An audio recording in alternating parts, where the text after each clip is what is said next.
Good morning students. BEd first year के pedagogy of history के अंतर्गत हम लोग आज इतिहास के क्षेत्र और उसके महत्व के बारे में अध्ययन करेंगे कि इतिहास किन किन क्षेत्रों में हम मूल रूप से, क्योंकि इतिहास का क्षेत्र कोई सीमित नहीं है, इतिहास का क्षेत्र व्यापक है, लेकिन इतिहास मूल रूप से जो कहा जाए कि एक मानव सभ्यता के विकास के लिए सर्वाधिक महत्वपूर्ण है या उपयोगी है, उनमें इतिहास के जो क्षेत्र हैं वहाँ हम 3 क्षेत्रों में विशेष रूप से चर्चा करते हैं। पहला है राजनीतिक,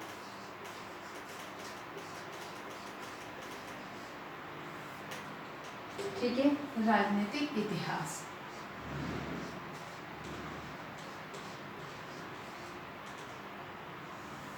है ना, क्योंकि इतिहास का सबसे पहला क्षेत्र है राजनीतिक इतिहास, क्योंकि इतिहास में मूल रूप से राजनीतिक कहना चाहिए कि उतार चढ़ाव की बातें होती हैं, जैसे कि राजा महाराजाओं की नीतियां हैं, उनकी कूटनीतियां हैं, उनका साम्राज्य विस्तार की नीतियां हैं, उनका सामाजिक विकास या उन्नति की नीतियां हैं, मतलब प्रशासनिक व्यवस्था है, उनके बारे में हमें जानकारी प्राप्त करने का अवसर हमें यहाँ से मिलता है। दूसरी चीज जो आती है इसके अंतर्गत, दूसरा जो इसका क्षेत्र है वह है आर्थिक क्षेत्र।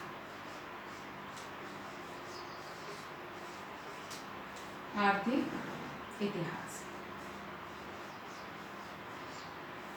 है।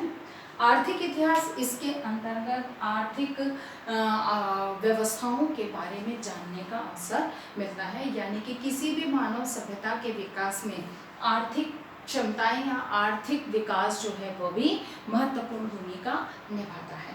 तो किसी भी मानव सभ्यता के विकास में किस प्रकार की आर्थिक व्यवस्थाएं रही, किस प्रकार के आर्थिक प्रयास किए गए, किस प्रकार से किसी भी समाज के विकास में आर्थिक क्षमताओं ने किस तरह से सहयोग किया, या किसी भी समाज के पतन में आर्थिक व्यवस्थाओं ने किस तरह से अपना भूमिका निभाई, इन सबको जानने का अवसर हमें इस क्षेत्र में हमें देखने को मिलता है। अगली बात आती है इसमें तीसरा जो इसका मूल क्षेत्र है वह है सामाजिक इतिहास। सामाजिक इतिहास निश्चित है कि किसी भी राजनीतिक इतिहास चाहे आर्थिक इतिहास इसके बिना संभव नहीं है, यानी कि समाज के बिना कुछ भी संभव नहीं है। समाज आदमी मनुष्यों के बिना समाज का स्वरूप निर्मित नहीं हो सकता, यानी कि प्राणी मनुष्य हैं, मानव सभ्यता है, मानवीय समुदाय है, तभी एक समाज का विकास होता है। अब वही समाज क्या है, समाज की संरचना कैसे हुई, समाज का विकास कैसे हुआ, समाज में किस प्रकार के सामाजिक ढांचा रहा है, उसकी सभ्यता, उसकी संस्कृति, उसकी परंपराएं, उसके मूल्य क्या हैं, इन सभी का जो लेखा जोखा है हमको इसी सामाजिक इतिहास के अंदर देखने को मिलता है। यानी कि एक इतिहास के अंतर्गत जब हम बात करते हैं तो इन 3 ये ऐसे महत्वपूर्ण क्षेत्र हैं जिनके माध्यम से हम संपूर्ण मानव जाति के विकास की जो यात्रा है, विकास की जो प्रक्रिया है, उसको हम समझ और जान सकते हैं। जब हम इन क्षेत्रों के माध्यम से जब इतिहास को जानते हैं तो हमारे लिए ये समझना भी जरूरी है कि इतिहास को पढ़ने या समझने के लिए महत्व क्या है, इतिहास का महत्व हमारे लिए क्यों है, क्यों हम इतिहास को पढ़ें। क्योंकि अमूमन ये माना जाता है कि इतिहास कहानियाँ और किस्सों का एक विषय है जिसके अंदर केवल कहानियाँ और किस्से ही लिखे हुए होते हैं, लेकिन उसके बावजूद भी इसे विषय के रूप में विद्यालयों में भी महत्व दिया गया है।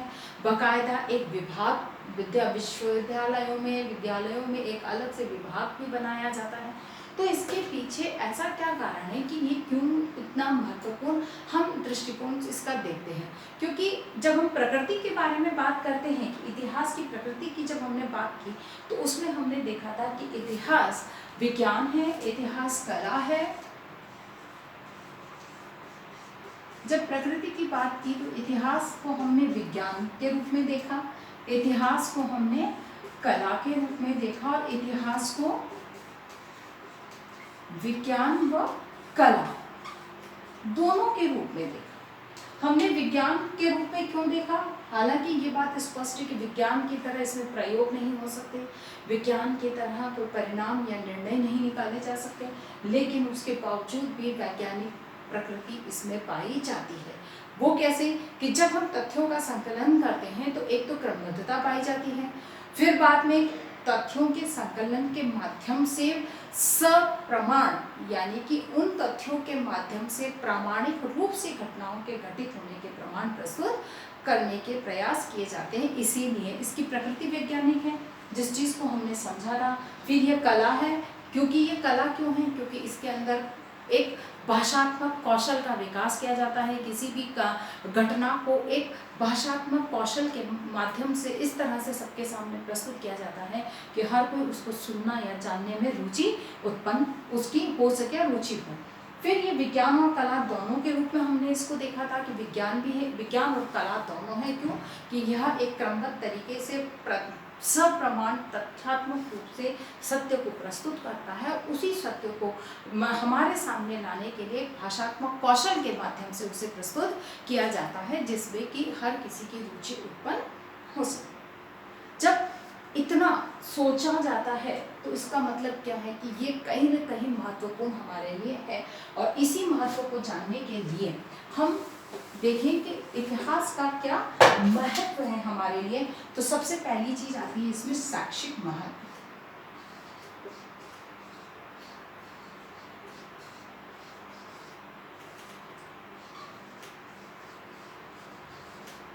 शैक्षिक महत्व, शैक्षिक दृष्टिकोण से इसका महत्व है क्योंकि इसके माध्यम से बालक को एक तरह से कहा जाए कि शिक्षा के विभिन्न क्षेत्रों में सीखने का अवसर मिलता है, अपनी सभ्यता और संस्कृति को सीखने का अवसर मिलता है, एक नया विषय जानने का अवसर मिलता है। दूसरा ये कहा जाए कि जो प्राचीन काल में शिक्षा की व्यवस्थाएं किस प्रकार से थी उसको जानकर और वर्तमान में क्या है उसको समझने का अवसर मिलता है, और भविष्य में क्या होना चाहिए इस चीज़ की रूपरेखा तैयार करने के लिए महत्वपूर्ण भूमिका या सहयोग हमें प्राप्त होता है। इसीलिए इसका शैक्षिक महत्व देखा समझा जाता है। फिर है व्यावसायिक महत्व।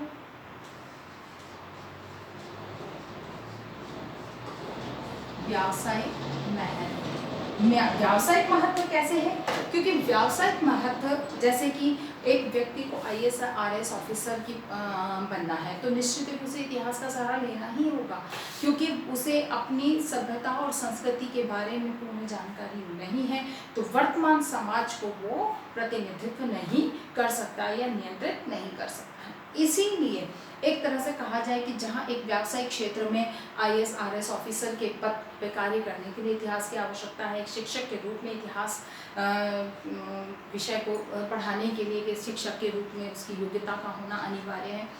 वहीं पर व्यावसायिक विकास किस प्रकार से हुआ हमारे समाज का उसको समझने के लिए भी जो हमारे व्यावसायिक गतिविधियाँ रही हैं उस इतिहास को जानने में भी ये सहयोग करता है। इसीलिए भूतकाल को जानकर वर्तमान और भविष्य की योजनाओं का निर्माण करने में भी सहयोग करता है, इसीलिए यहाँ व्यावसायिक महत्व इसका है। फिर नैतिक महत्व,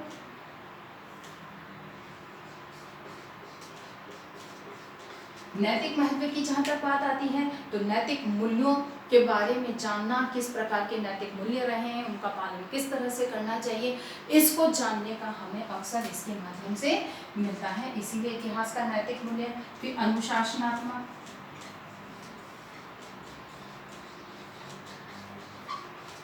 अनुशासनात्मक महत्व, क्योंकि एक तरह से अगर अनुशासन एक विषय के अनुशासन के रूप में बात करते हैं तो एक विषय की योग्यताएं, जो एक विषय की जो महत्व है उस दृष्टिकोण से इसका महत्व है। दूसरा एक अनुशासनात्मक जीवन या क्या है, उसके अनुशासन क्यों मनुष्य के जीवन के लिए आवश्यक है, क्यों अनुशासन का होना अनिवार्य, इसको जानने का हमें जो दृष्टिकोण से इसका महत्व है। फिर सांस्कृतिक महत्व,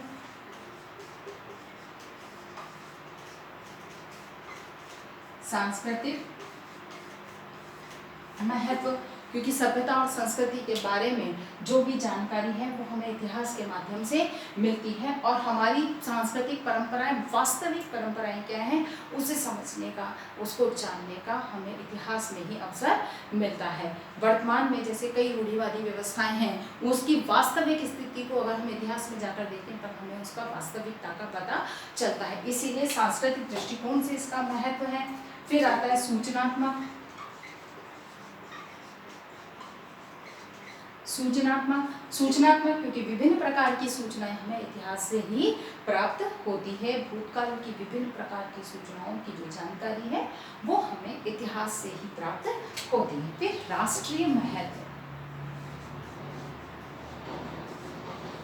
राष्ट्रीय महत्व और फिर अंतरराष्ट्रीय महत्व।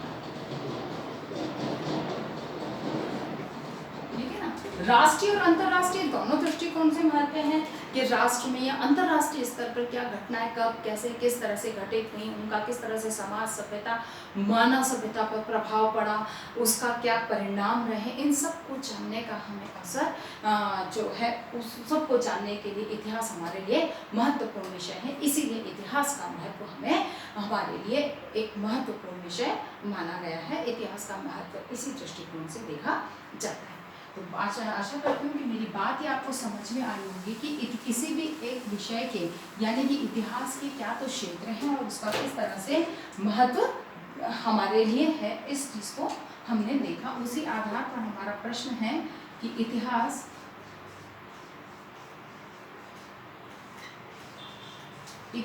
के क्षेत्रों को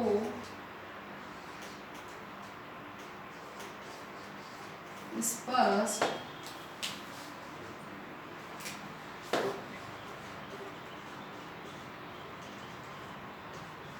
करते हुए महत्वों की चर्चा की। अपनी बात को समाप्त करने से पहले कोविड-19 की इस महामारी के दौर में अपने आप को सुरक्षित रखिए। बहुत अधिक आवश्यकता होने पर घर से बाहर निकलिए। घर से बाहर निकलते तो मास्क लगाइए, सोशल डिस्टेंसिंग का पालन कीजिए और अपने हाथों को सैनिटाइज करते रहिए। स्वस्थ रहें, सुरक्षित रहें। धन्यवाद।